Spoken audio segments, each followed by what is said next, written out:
founded back in 2012 in Tel Aviv, now with offices in Palo Alto and Tel Aviv. 60 folks full-time, about half and half between product and engineering, and then market and sales. They've raised $35 million, have 20 of the Fortune 500 as customers, but less than 500 total. So between 20 and 500 customers, average kind of contract value, really hitting that $1 million mark as they help try and help these IT guys in these war rooms understand which alerts are important and which ones are simply noise.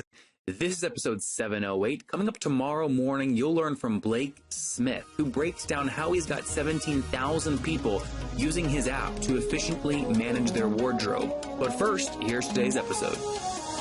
This is The Top, where I interview entrepreneurs who are number one or number two in their industry in terms of revenue or customer base.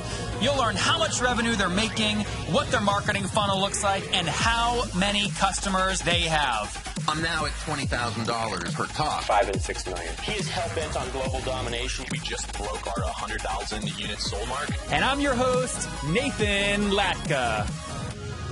Hello, everybody. My guest today is Assaf. He's the founder and CEO of BigPanda, an algorithmic IT operations platform that turns IT alert noise into insight, unifies fragmented operations, and enables digital enterprises to attain dramatically higher service levels. Prior to founding the company, he was an investor with Sequoia Capital, where he focused on early-stage companies across enterprise software, SaaS, and the internet sectors. Assaf, are you ready to take us to the top? I am. Thanks for having me. Sequoia sounds like a sweet gig. Why do you jump out of that and launch BigPanda? Oh, that's a good question. Sometimes I still ask myself that. In the hardest days, I ask myself, why did I leave this golden cage? I spent 6 years at Sequoia, and it was an opportunity of a lifetime. I had the privilege to work with some incredibly talented entrepreneurs and incredibly talented partners, but I was young. How young? I felt at the time, I started there at age 29. Okay. And I learned a ton. It was one of those kind of pivotal moments in my career that, a fork in the road, and you look back, and this was definitely one of those forks in the road. But after a few years, I got the entrepreneur bug, and I'd been around a lot of entrepreneurs and seen them through the good times and the bad times, and I kind of wanted to get a sense for that myself. And I also had a sense that having not started a company before, I was kind of telling people how to drive a car, but I'd never driven a car myself. And so I really wanted to kind of eat my own dog food. And that was a lot of the impetus to leave. Did you miss out on any deals at Sequoia because the entrepreneur was like, listen, I got a term sheet from the guy at Bessemer, and he's built his own company before. So sorry, Assaf, I got to go with him. I wasn't a partner. I was kind of a principal there, so helping on a lot of deals at the time. So I personally didn't have a lot of that, and Sequoia is a tough place to turn down. Yeah. But so it really wasn't from a perspective of winning deals. It was more from perspective of personal career growth. And how does so just people that aren't familiar with how VC works, you have kind of analysts and then principals and then managing directors. Is that kind of how it was at Sequoia? Every firm is different. Sequoia is pretty flat, but different firms have the kind of very regimented. You're an analyst, and then you're an associate. Every firm is a little different. And so, how was Sequoia? Pretty flat. It's a pretty flat organization where the partners do the majority of their own kind of sourcing and deal flow and due diligence. And so are you, in your role as a principal, would you get piqued interest in a certain sector and go research the heck out of that sector, then kind of pick a champion to go after? Or did you just bet on people? You brought people-related deals to the other partners? Sure. I don't want to talk too much about kind of Sequoia's you specifically. Because a lot of this is proprietary. It's a combination. For me personally, it's a combination of both. So you definitely want to be armed with theses. I don't know what's the plural of thesis about where you think there's opportunities across the market, where you think there's vacuums that are ripe to be filled. But on the other hand, you're not the one that's creating companies. You also have to it's a combination of I have thesis of where there's opportunities in the market, coupled with where there are inspiring entrepreneurs that are doing amazing things, and do I want to partner with them? So it's a little bit of both. We're going to jump into BigPanda here in a second, which is your current venture, which seems like is on a tear. We'll dive into it. But first, last question about Sequoia. Which deal or entrepreneur were you most proud of discovering or bringing to Sequoia?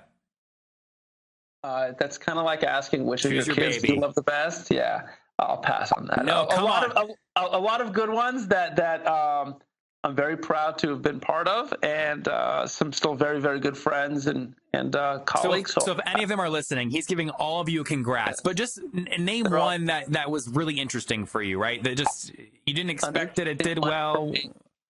Well, I wouldn't say I didn't expect that it did well.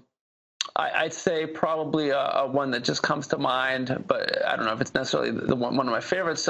We invested out of Israel in a company called Snaptu, which did a very interesting company that did back in the day when not everyone and their mother had a smartphone, particularly in developing nations, was able to do a lot of porting of mobile applications to what was called feature phones at the time. So imagine folks in developing countries that don't necessarily have 4G connections and fancy touchscreen phones, and they want to be able to use apps like Facebook and Snaptu and Twitter and LinkedIn as well. And it's just a really, really good job of bringing kind of modern mobile connectivity and apps to the developing world. We're bought by Facebook and now are really part of the charge of leading what Facebook is doing around bringing that kind of mobile connectivity to the developing world. So, Snaptu, there you have it, guys. Let's jump into BigPanda. Walk us through what the company does. So essentially what we do at a very high level is automate the ability of human beings in IT operations to keep up with a data center that's radically involved. So think of the folks in IT operations. So the world spends over $1 trillion a year in IT operations. And in very, very broad buckets, you can think of that in three very, very big buckets. Folks who build and scale software, folks who build and scale infrastructure, and then folks in what's called service operations that actually have to keep all that software and all that infrastructure running. Those can be called network operations engineers, what's called the NOC. They can be called DevOps engineers. They can be called site reliability engineers. A very, very big chunk of all that IT spend is towards engineers that actually have to keep the lights on. And if you think of what's been happening in the data center around, hey, I've got to keep this software and this infrastructure running, but that software and that infrastructure has radically transformed over the last 15 years. So think of if I'm a large enterprise 20 years ago, I was buying the majority of my stuff from a handful of large vendors. I was buying it from IBM and from Oracle and from BMC and CA and maybe HP. And that gave me the lion's share of my systems, my monitoring tools, up and down my stack. And so from the perspective of the folks who actually have to keep the lights on, you had just a handful of tools. You had data centers that were comprised of several hundred to several thousand servers in your basement, and things moved really, really slowly. And so you can keep track. Let me ask this a different way. Can you tell a story about a customer? Obviously, I'm sure you have NDAs on some of your customers. Was there a specific customer you can name and actually tell me how they're using BigPanda? Sure. Let me talk about, let me not name, but a Fortune 50 company who's a customer of ours, a very large networking company, came to us and said, hey, 20 years ago, all we sold was network machines and routers and switches and so forth. But today, we're a services company, and we've got lots of SaaS offerings to lots of different companies, and we have to make sure that those SaaS offerings give the kind of SLAs that we've promised to our companies. SLA, guys, is a service level agreement. Service level agreement. So if I promise some large multinational bank that I'm going to be up and available 99.999% of the time, well, I better do that. And to actually keep that stuff running, I have to keep track of, the same company has to keep track of hundreds of applications that are running on tens of thousands of servers and VMs, virtual machines, in 24 different global clouds.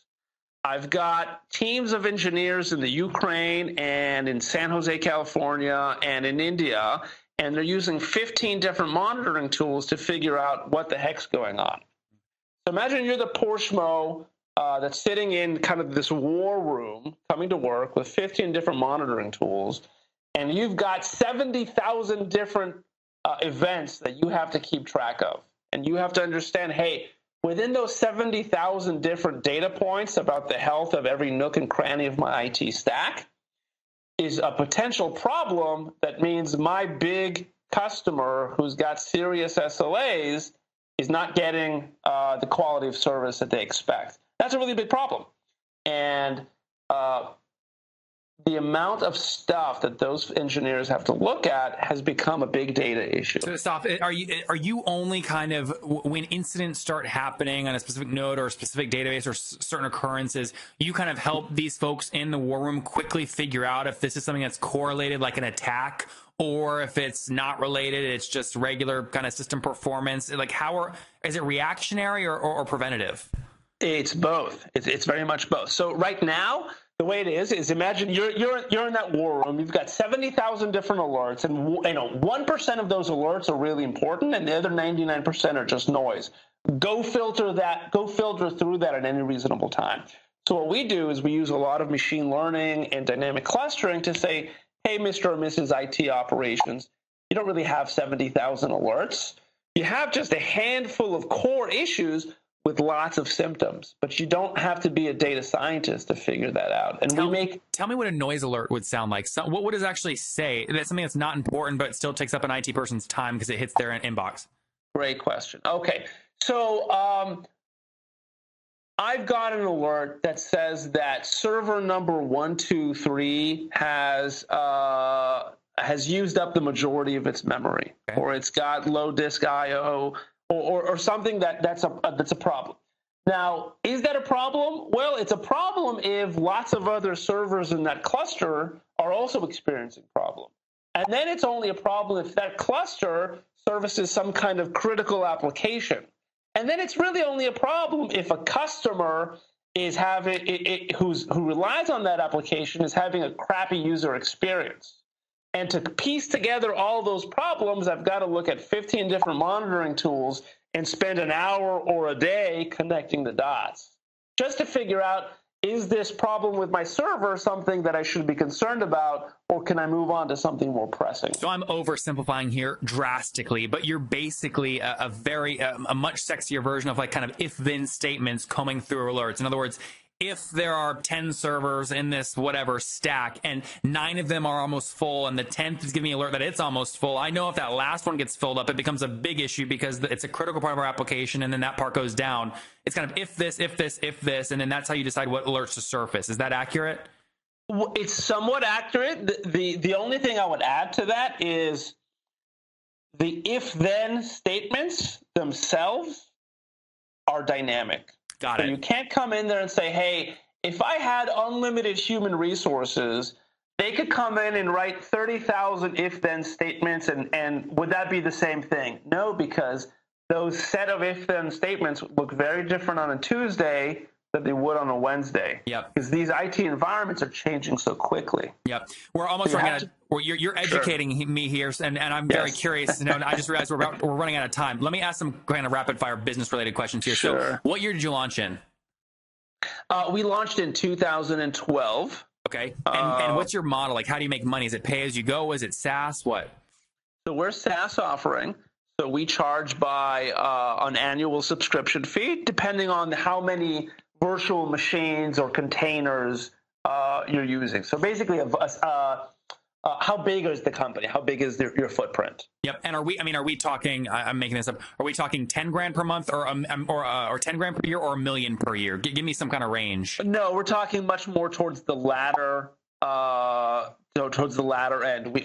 We cater to very large enterprises we oftentimes can help save them millions of dollars, both in terms of headcount efficiencies via automation and in terms of improved performance of their offering. Got it. So high six figures. I imagine you have some contracts that probably break $1 million easily if you're saving someone 10, 20 million bucks, right? All right. Okay. And these folks, what's your team size currently? Right now, I think we're about 60 people. And how much have you raised? We have raised to date about almost $35 million. Explain to me the strategy behind doing kind of initial large close on a Series B and then almost a year later adding $5 million on top of that. Strategically, why do you do that? Assuming my research is correct and that's what you did. Sure. It's very tactical. We had originally done a Series B. Oh gosh, when was it? I guess it was back in mid 2015, I want to say. And at the time, we were fortunate enough to have multiple term sheets, and we ended up taking a Series B with a great partner. Our partners today include Sequoia and Mayfield and In Battery, and we were fortunate enough to have multiple term sheets. So at the time, one of the investors came and said, "Hey, can we add a little bit more money?" And at the time, we didn't really need more money. I didn't really want the dilution. The sun was shining in the VC environment. And then towards the end of 2015, people started downgrading the value of Snapchat and all these other unicorns, and people were thinking that winter was, rain clouds were forming, and people were thinking that winter is coming again in the VC environment. And, it turns out later that after a year, it looks like the rain clouds had disappeared. By the time we didn't know. So we had an opportunity to bulk up the balance sheet by another $5 million. And when I saw rain clouds forming, I said, hey, maybe it makes sense to get a winter coat from a capital perspective, just to have a healthier balance sheet. And it was a very pragmatic move. Sometimes when you see this kind of pattern in terms of capital raising, it's either what you just described or others. Sometimes they'll go try and raise their next round, right? A C round, and they just won't get a valuation they like. So they'll say, you know what, let's just get a quick bridge here, right? To keep growing the company, grow a valuation, and try for Series C later. Was that line of thinking at all included in getting that $5 million winter coat?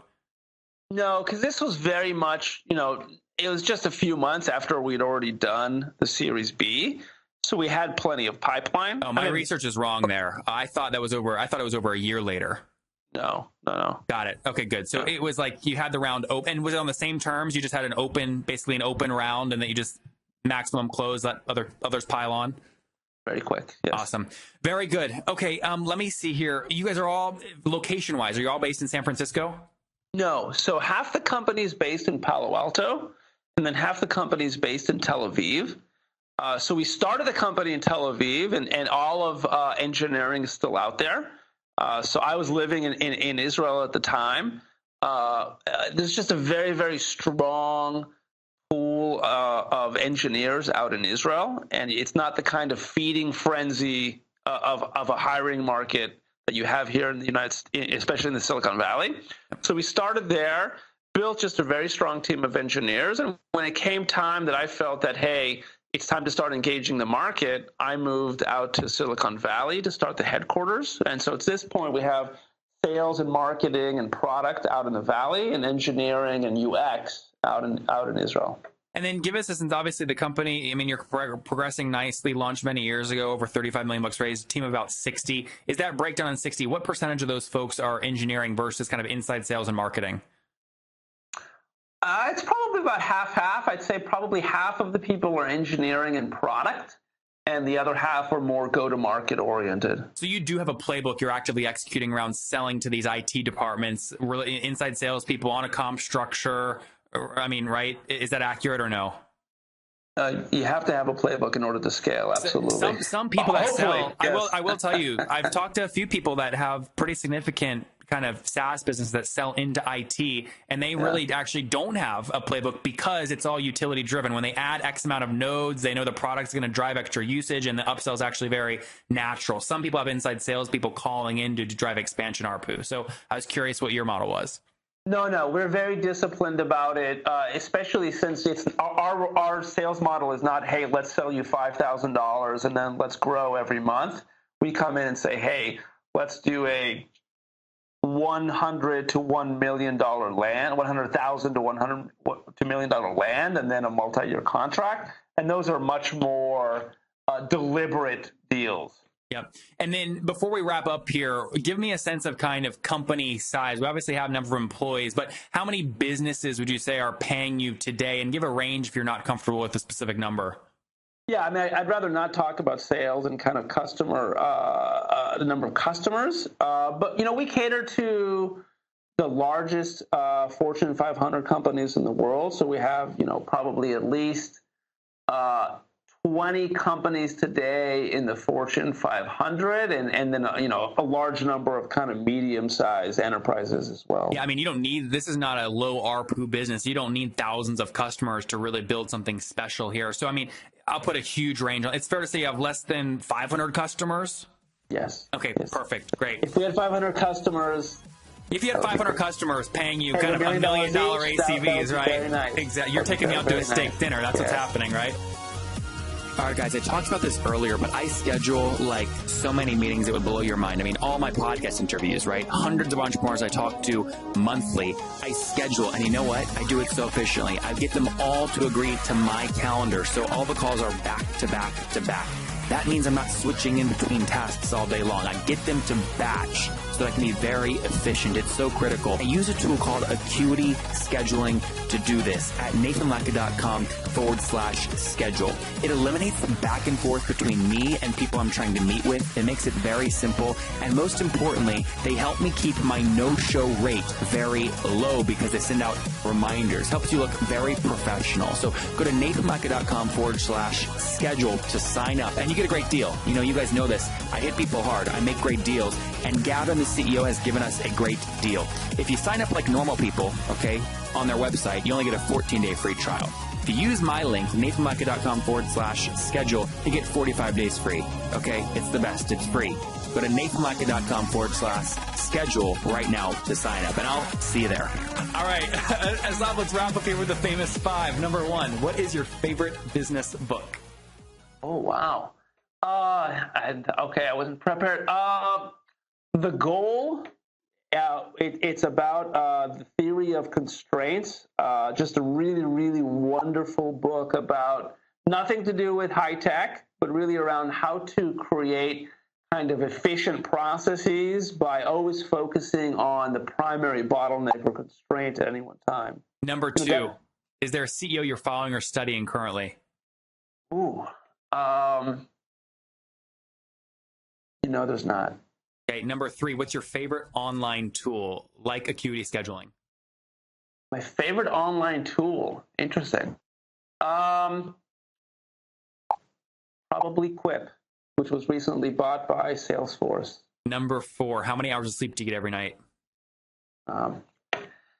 It's like that famous saying for entrepreneurs, I sleep like a baby at night. I wake up every 2 hours and cry.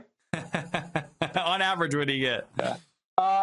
Probably around 5 hours. And what's your situation? Married, single? Do you have kids? I'm married with 3 children. Oh my Lord! How old are they? Are 5, 3, and 5 months. Oh my gosh! Entrepreneur, no entrepreneur. I don't sleep at night. Well, listen, hopefully in like 5-10 years, they move from a liability into an asset because you can employ them for very cheap and they help build your business, right? That's how it works. My 5-month-old is already coding. She's amazing. Can't get good coders here. So That's amazing. All right. And how old are you? Oh, me, I'm 41. Okay. Last question. Take us back 21 years. What do you wish your 20-year-old self knew? Wow. These are deep philosophical questions. What do I wish? I really have no regrets. I took, out of college, I worked, but I took a year off of life, traveled in Central America and in India for a year. Not something you regret, though. Just wisdom you've gained. Is there a nugget you would give back to your 20-year-old self to speed up that learning curve?